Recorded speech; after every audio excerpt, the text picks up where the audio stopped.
ആഫിക്കൊപ്പം ഇരുട്ട് നിറഞ്ഞ ഗോഡൌണിനുള്ളിലേക്ക് ഏട്ടന്മാർക്കൊപ്പം നടക്കുമ്പോൾ പാർവതിയുടെ കണ്ണുകൾ പുകഞ്ഞു. മഹിയും രവിയും സേതുവും വികാസും അവർക്കൊപ്പമുണ്ട്. വരൂ. മുന്നിലെ ഇരുമ്പ് വാതിലിന് താഴെ നീക്കി തുറന്നുകൊണ്ട് ആഫി വിളിച്ചതും പരസ്പരം ഒന്ന് നോക്കി അവന് പുറകെ നടന്നു. അകത്തേക്ക് കയറിയതും 5 പേരുടെയും കണ്ണുകൾ ഞെട്ടലോടെ മിഴിച്ചു. തൂക്കിയിട്ടിരിക്കുന്ന 3 ശരീരങ്ങൾ, അടിവസ്ത്രം മാത്രമേയുള്ളൂ. ചോരയിൽ കുളിച്ചു കിടക്കുന്ന അവയ്ക്ക് ജീവനുണ്ടോ എന്ന് പോലും അറിയില്ല. ആവിധമാക്കി തീർത്തിരിക്കുന്നു. മുഖം പോലും തിരിച്ചറിയുന്നില്ല. കൈകാലുകൾ അർദ്ധം മാറ്റിയിരിക്കുന്നു. രക്തത്തിന്റെ രൂക്ഷഗന്ധം അവിടമാകെ നിറഞ്ഞു നിൽക്കുന്നു. ഒരിക്കൽ കൂടി ആ ദൃശ്യം നോക്കി നിൽക്കാനാവാതെ പാർവതി മുഖം തിരിച്ചു. അഫി, ഇത് ശിവയാണ്. മരുന്നിൻ്റെ ക്ഷീണത്തിൽ രാത്രി തുമ്പി ഉറങ്ങുന്ന സമയം ഇവിടേക്കാണ് വന്നിരുന്നത്. ഉള്ളിലെ ദേഷ്യം, പകയും വീർപ്പും ഭ്രാന്തുമെല്ലാം അവൻ തീർത്തു. അല്പം ജീവൻ ബാക്കിയിട്ടിരിക്കുന്നത് ആൻറ്റിക്ക് വേണ്ടിയാണ്. ഈ ജന്മം അനുഭവിച്ചതിനൊക്കെയും പകരമായി ഇനിയുള്ള കാലമെങ്കിലും എല്ലാം മറന്ന് ജീവിക്കാൻ ആൻറ്റിയുടെ കൈകൊണ്ട് തന്നെ അവരെ തീർക്കണമെന്ന് ശിവയ്ക്ക് നിർബന്ധമുണ്ട്. ആഫി പറഞ്ഞ് നിർത്തിയതും ചുവന്ന് കലങ്ങിയ കണ്ണുകളോടെ അവർ വർമ്മയെ നോക്കി. അനക്കം ഏതുമില്ലെങ്കിലും അവിടെ നടക്കുന്നതും പറയുന്നതുമെല്ലാം അയാൾ കേൾക്കുന്നുണ്ടെന്ന് എല്ലാവർക്കും തോന്നി. എന്തിനു വേണ്ടിയാ എന്നോട്? എന്ത് തെറ്റാ ഞാൻ നിങ്ങളോട് ചെയ്തത്? പതിഞ്ഞതെങ്കിലും വല്ലാത്തൊരു പകയുണ്ടായിരുന്നു ആ ചോദ്യത്തിന്. ഇത്രയും വർഷം എൻ്റെ വിധിയെ പഴിച്ച് ജീവിച്ചവളാണ് ഞാൻ. ഇങ്ങനെ നീറിക്കഴിയാൻ ബാക്കി വെക്കാതെ അന്നേ കൊന്നുകൂടായിരുന്നോ നിങ്ങൾക്ക്? ഒരു ഭ്രാന്തിയെ പോലെ അലറിക്കൊണ്ട് പാർവതി ചോദിക്കുമ്പോൾ ചെയ്തു പോയ തെറ്റിൽ അവളോടൊന്നും മാപ്പ് പോലും പറയാൻ കഴിയാതെ വർമ്മ നിന്നൊരുക്കി. ഇത്രയ്ക്ക് ചെയ്ത് കൂട്ടിയിട്ട് നിങ്ങളെ സത്യത്തിൽ എന്താ നേടിയത്? അല്ലെങ്കിൽ നിങ്ങൾ നേടിയെടുത്തത് മുഴുവനും ആർക്ക് വേണ്ടിയാ? മക്കളെയും ഞങ്ങൾക്കത് വേണ്ട, ഞങ്ങളുടെ മക്കൾക്കും വേണ്ട. സ്വന്തം പെങ്ങളെ വിറ്റ് തിന്നാൻ മാത്രം നികൃഷ്ട ജന്മങ്ങളല്ല ഞങ്ങൾ. രവി അങ്ങേറ്റം വെറുപ്പോടെ പറയുമ്പോൾ ഒരു വാക്ക് പോലും പറയാനില്ലാതെ മഹിയും സേതുവും വർമ്മയിൽ നിന്ന് മുഖം തിരിച്ചു. ഇനിയും അവിടെ നിൽക്കാനാവാതെ അഫി നീട്ടിയ ഗൺ കയ്യിലേക്ക് വാങ്ങിച്ച് ജനിപ്പിച്ച ആൾക്ക് നേരെ തന്നെ ആദ്യം പോയിന്റ് ചെയ്തു പാർവതി. പകിയോട് ഒന്നിലധികം ബുള്ളറ്റുകൾ യാദവിനും വർമ്മയ്ക്കും മൂർത്തിക്കും നേരെ നിറയൊഴിക്കുമ്പോൾ അനുഭവിച്ചതിനും ഒന്നും പകരമാവില്ലെങ്കിൽ പോലും അവരുടെ ഉള്ളിൽ എരിയുന്ന കനലിന് മുകളിൽ മഞ്ഞ് കുടഞ്ഞിട്ടതുപോലൊരു നിർവൃതി നിറഞ്ഞു.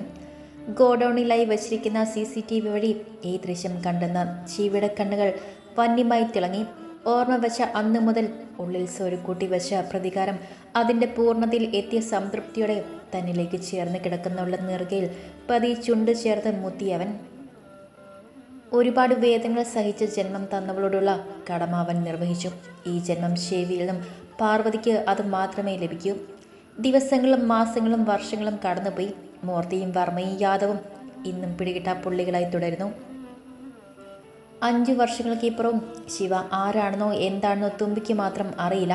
അല്ലെങ്കിൽ അറിയാൻ അവൾ ശ്രമിച്ചിട്ടില്ല. ഇരുവരും കേരളത്തിൽ തന്നെ അവരുടെ ഫ്ലാറ്റിലാണ്. ശിവ പിന്നെ മുംബൈക്ക് തിരിച്ചു പോയില്ല. കോഴ്സ് കംപ്ലീറ്റ് ചെയ്യുമ്പോഴേക്കും മുംബൈയിലെ കമ്പനി അവൻ കേരളത്തിലേക്ക് ഷിഫ്റ്റ് ചെയ്തു. കുടുംബവും ബിസിനസ്സും എല്ലാം നോക്കിയാകെ മൊത്തം സമാധാനത്തിൻ്റെ വെള്ളരിപ്രാവായി കഴിയുന്നു. പിന്നെ പറയാനുള്ള കൂടുതൽ വിശേഷങ്ങൾ തുമ്പിയും കൂട്ടുകാരും MBA കൂടി കംപ്ലീറ്റ് ചെയ്തു. അതിൽ തുമ്പി ഒഴിച്ച് ബാക്കിയെല്ലാം ശിവയുടെ കമ്പനിയിൽ തന്നെ ജോലിക്ക് കയറി. തുമ്പിയും കയറാനുള്ള പ്ലാനിങ്ങിലായിരുന്നു. എങ്കിൽ പോലും ലാസ്റ്റ് എക്സാമിൻ്റെ ടൈമിങ്ങിലേക്ക് ചെക്കൻ പണി കൊടുത്തു. 2 പേർക്കും ഒരു കുഞ്ഞു മോളുണ്ട് ഇപ്പോൾ. ദീക്ഷ ശിവദർശ് എന്ന ഇമക്കുട്ടി. 1.5 വയസ്സേയുള്ളൂ.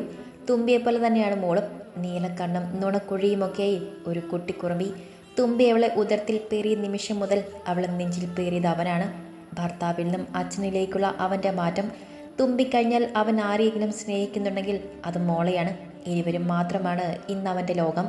ബാക്കിയുള്ളതെല്ലാം തുമ്പിയുടെ ബന്ധുക്കൾ മാത്രമാണ് അവന്. പാർവതിയും വികാസും ഇപ്പോൾ ഒന്നിച്ച് ഇല്ലിക്കൽ തന്നെയാണ്. അവിടെ മുത്തശ്ശി തനിച്ചായതുകൊണ്ട് കൂട്ടു നിൽക്കുന്നതാണ് 2 പേരും.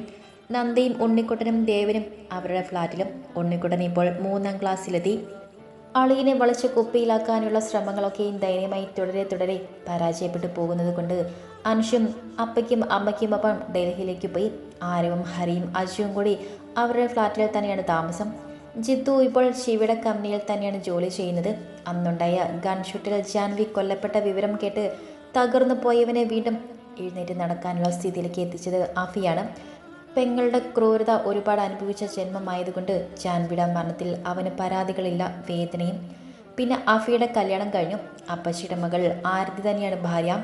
ആഫിയുടെ പ്രണയം സ്വന്തമായ നിമിഷം മുതൽ ആരതി ഒരുപാട് മാറി. ആ പശിയുടെ കുശുമ്പും കുന്നായ്മയും ഒന്നും ചെവി കൊടുക്കാതെ ആയവൾ ഇന്ന് ആദിയുടെയും തുമ്പിയുടെയും ഒക്കെ പ്രിയപ്പെട്ട കൂട്ടുകാരിയാണ്. ഇരുവരും അവിടെ ആദ്യത്തെ കൺമണിക്കായുള്ള കാത്തിരിപ്പിലാണ്. അഫിയുടെ ഏട്ടന്മാർക്കും കുഞ്ഞുങ്ങളുണ്ടായി. ദൈവം എല്ലാവർക്കും ഒരുമിച്ച് കൊടുത്തു എന്ന് പറയുന്നത് പോലെ മാസങ്ങളുടെ വ്യത്യാസമേ ഉള്ളൂ എല്ലാവർക്കും ഇടയിൽ. അവിടെയുള്ള എല്ലാവരും സന്തോഷമായിരിക്കുന്നു. തുമ്പി, എല്ലാവർക്കും ഉള്ളത് എടുത്ത് കഴിയാറായി. മോളെ എടുക്കുന്നില്ലേ? അതിന് പപ്പയും മോളെയും കാണുന്നില്ലല്ലോ വല്യമ്മേ. രണ്ടും കൂടി എവിടെയൊക്കെ ഇറങ്ങാൻ പോയി.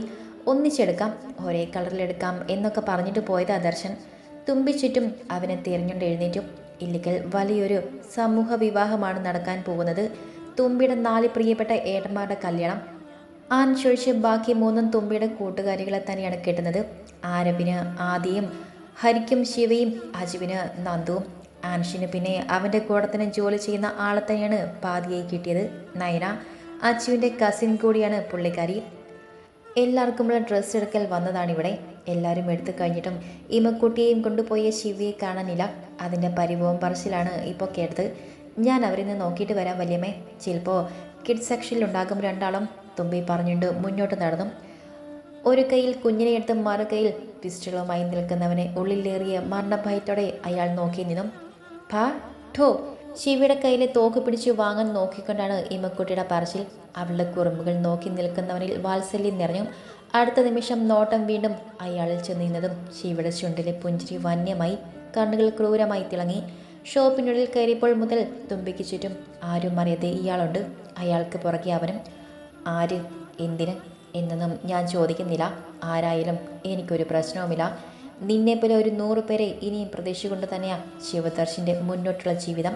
പറയുന്നതിനൊപ്പം തന്നെ അയാളുടെ നെറ്റിയിലേക്ക് അവൻ ഗൺ പോയിന്റ് ചെയ്തു. സാർ പ്ലീസ്, ഞാൻ അറിയാതെയാണെങ്കിലും എൻ്റെ പെണ്ണിനെ പുറകെ വരുന്നവനെ ഞാൻ വെറുതെ വിടില്ല. അവന് മാപ്പും കൊടുക്കാറില്ല. അയാളുടെ നെറ്റിയിലൂടെ ഗൺ താഴേക്ക് കൊണ്ടുവന്നു. അടുത്ത നിമിഷം തന്നെ അയാളുടെ വായിലേക്ക് അവൻ ഗൺ തിരികെ വെച്ച് ഷൂട്ട് ചെയ്തു. എല്ലാം കണ്ടുകൊണ്ടും പപ്പയുടെ കയ്യിലിരിക്കുന്ന കുഞ്ഞിപ്പെണ്ണ് ഒച്ചയുണ്ടാക്കി കൈകൊട്ടി ചിരിച്ചു. ശിവ അവളുടെ വീർപ്പിച്ച കവിളിൽ ഒന്ന് മുത്തി. മൂവ്. ഫോൺ എടുത്ത് അവൻ നിർദ്ദേശം കൊടുത്തതും ലിഫ്റ്റ് വീണ്ടും മൂവ് ചെയ്ത് തുടങ്ങി. അടുത്ത ഫ്ലോറിൽ വെച്ച് ലിഫ്റ്റ് ഓപ്പൺ ആയതും ശിവ മോളെയും കൊണ്ട് പുറത്തേക്കിറങ്ങി. ആ നിമിഷം തന്നെ അവൻ്റെ ഗാർഡ്സ് അതിനുള്ളിലേക്ക് കയറുകയും ചെയ്തു. എവിടെ പോയതാ രണ്ടാളും കൂടി? ലിഫ്റ്റ് ഇറങ്ങി മുന്നോട്ട് നടന്നതേ അന്നത്തെ പോലെ തുമ്പി അവനെയും തിരക്കി വരുന്നുണ്ട്. മുൻപ് പാർവതിയുടെ കല്യാണത്തിന് ഡ്രസ്സ് എടുക്കാൻ വന്നപ്പോഴും ഉണ്ടായിരുന്നു ഇതുപോലെ. അതിൻ്റെ ഒരു റിപ്പീറ്റേഷൻ വീണ്ടും. ഞങ്ങൾ ഇങ്ങനെ ഇരുന്ന് ബോറടിച്ചപ്പോൾ ചുമ്മാ ഒരു വാക്ക്. തുമ്പിയുടെ അരയിലൂടെ അവൻ ചുറ്റിപ്പിടിച്ചു. എന്നാ വാ രണ്ടാളും, ഇനി നമ്മൾ മാത്രമേ എടുക്കാനുള്ളൂ. തുമ്പി പറഞ്ഞുകൊണ്ട് മുന്നോട്ട് നടന്നു. മാ ഠോ. പുറകെ നടന്നു തുടങ്ങിയത് മോള് പറയുന്നത് കേട്ട് തുമ്പി ഒരു സംശയത്തോടെ തിരിഞ്ഞു നോക്കുമ്പോൾ ശിവ ഒരു ഞെട്ടലോടെ കുഞ്ഞിനെ നോക്കി. എന്താ മോൾ, എന്താ ദർശ പറയുന്നേ? കുറുമ്പോടെ അവൻ്റെ തൊള്ളിക്ക് ചാഞ്ഞ കുഞ്ഞിപ്പെണ്ണിനെ നോക്കി തുമ്പി ചോദിച്ചു. ഒന്നുമില്ലെൻ്റെ പെണ്ണെ, ഒരു ബലൂൺ വാങ്ങി കൊടുത്തിരുന്നു, അത് പൊട്ടിപ്പോയി, അതായി പറയുന്നേ. രണ്ടാളും പെട്ടെന്ന് വാ. ശിവ തുമ്പിക്ക് വേഗം മറുപടി കൊടുത്തതും അത് വിശ്വസിച്ചുകൊണ്ട് തുമ്പി വീണ്ടും നടന്നു. നിന്നെയുണ്ടല്ലോ കുറുമ്പി. കുഞ്ഞിനെടുത്ത് ഉയർത്തി അവളുടെ വയറിലെ മുഖമിട്ടുന്നു ഒരു ചീക്കിളിയാക്കിയതും കുഞ്ഞിപ്പെണ്ണ് കുടുകുടെ ചിരിച്ചു. ഇല്ലിക്കൽ കുടുംബക്ഷേത്രത്തിൽ വെച്ച് തന്നെയായിരുന്നു 4 പേരുടെയും കല്യാണം. 4 മുഹൂർത്തത്തിൽ നടക്കുന്ന കല്യാണം. പെങ്ങള സ്ഥാനത്ത് നിന്ന് 4നെയും താലി കെട്ടാൻ സഹായിച്ചത് തുമ്പിയാണ്. മനസ്സ് നിറഞ്ഞു. ഏവരും ഒരുപോലെ അവരെ അനുഗ്രഹിച്ചു. ഇല്ലിക്കൽ തറവാട്ടിൽ ഒരുക്കിയ വലിയ റിസപ്ഷൻ കൂടി കഴിഞ്ഞ് ഏട്ടത്തിമാരെ എല്ലാം ഒരുക്കി അവരവരുടെ റൂമിലേക്ക് വിട്ടതിന് ശേഷമാണ് തുമ്പിയും നന്ദയും ഒന്ന് ഫ്രീ ആയത്. എന്നാൽ ഇനി മോള് പോയി കിടന്നു. ഇനിയിപ്പോൾ ആര് വിളിച്ചാലും എണീറ്റ് വരണ്ട. ആകെ അവശയിൽ നിൽക്കുന്ന തുമ്പി നോക്കി നന്ദ പറഞ്ഞതും അവളുടെ കവിളിലൊന്നും മുത്തിക്കൊണ്ട് തുമ്പി മുകളിലേക്ക് നടന്നു.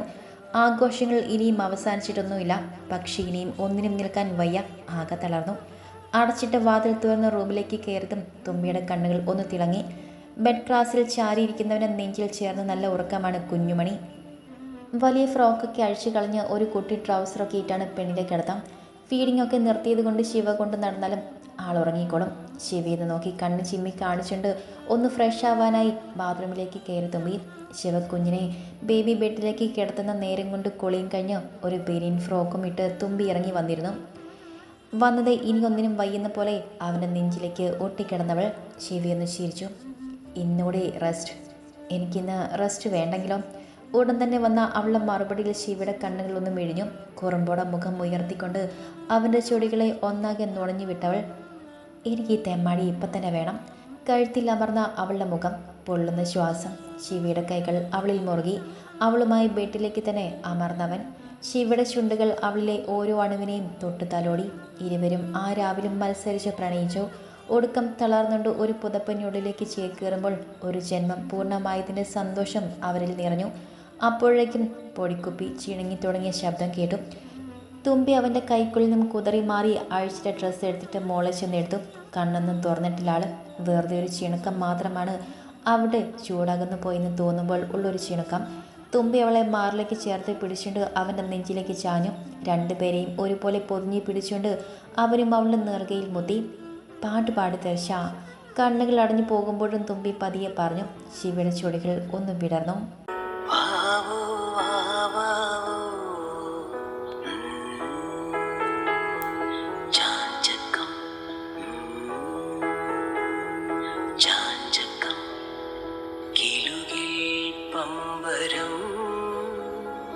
തിരിയും മാനസം അറിയാതം വിളി മയങ്ങുവാവോ. പതിയെ പാടി തീരുമ്പോഴേക്കും തുമ്പിയും കുഞ്ഞിപ്പെണ്ണും നല്ല ഉറക്കമായിരുന്നു. ഇരുവരെയും ഒന്നുകൂടി അടക്കി പിടിച്ചുകൊണ്ട് അവരും കണ്ണുകൾ അടച്ച് കിടന്നു.